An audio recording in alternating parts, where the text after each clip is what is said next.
The Unabomber, a case study of 18 years that spread fear and panic before the FBI finally tracked him down. Ted Kanisky was born on May 22, 1942 in Chicago, Illinois, to working-class Polish second-generation immigrants. At the local junior high school, it became apparent Ted was a child genius when he scored 167 on an IQ test, around the same level as Steve Hawkinson and Alfred Einstein. He was a loner at school. A former classmate said he was regarded as a walking brain. After graduating from high school, almost 3 years early, he won a scholarship to Harvard University in 1958. In 1967, he became the youngest ever assistant professor at the University of California at Berkeley at the age of 25, where he was described as pathologically shy. 2 years later, Kaniewski bought land in the woods near Lincoln in Montana, where he built his own cabin. He mentions in a book, The Crime Files by Sam Pilger, "Ever since my early teens, I had dreamed of escaping civilization.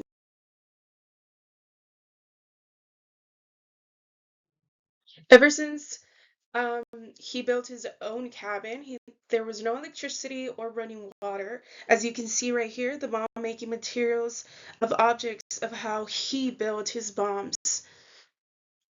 As you can see, there's a timeline of places and victims being targeted. A package delivered to a professor in Northwest University was delivered on May 28, 1978. After 6 years of him not building stuff, the FBI figured that he probably had died, but no, that was not the case. On December 11, 1985, a bomb was left in the parking lot of Rentec Computer Store in Sacramento and killed the owner. On December 19, 1994, a new bomb was sent, killing executive Thomas Mozart at his house. Then later, April 24, 1995, a bomb exploded, killing Gilbert Brent Mueller.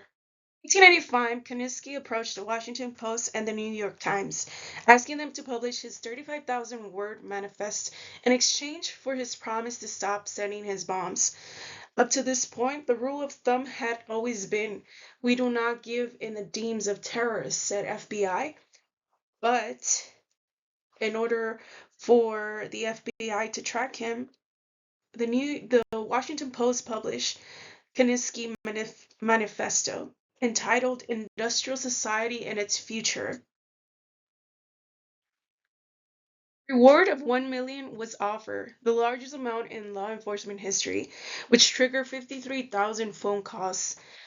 Evidently, after that situation, his brother David Kaniewski read the Unabomber Manifesto and was able to recognize his brother's writing that later provided help for the FBI.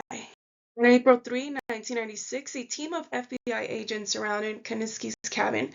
Two of them knocked on the door and quickly arrested him. In June 1986, a federal grand jury indicted Kaniewski a 10-count of illegal transporting mail and using bombs. Psychiatrist Sally Johnson concluded that he suffered from paranoid schizophrenia, but could stand trial. However, on January 22, 1998, the accused pleaded guilty and accepted life imprisonment. Psychiatrist Sally Johnson concluded that Kaniewski suffered from schizophrenia. A little background of psychological factors in schizophrenia is the hallucination and delusion, false beliefs. The study reveals that global rate of this disorder is 4%, typically occurs during young adulthood. Schizophrenia becomes a chronic mental illness, and the ability to function may be severely impaired.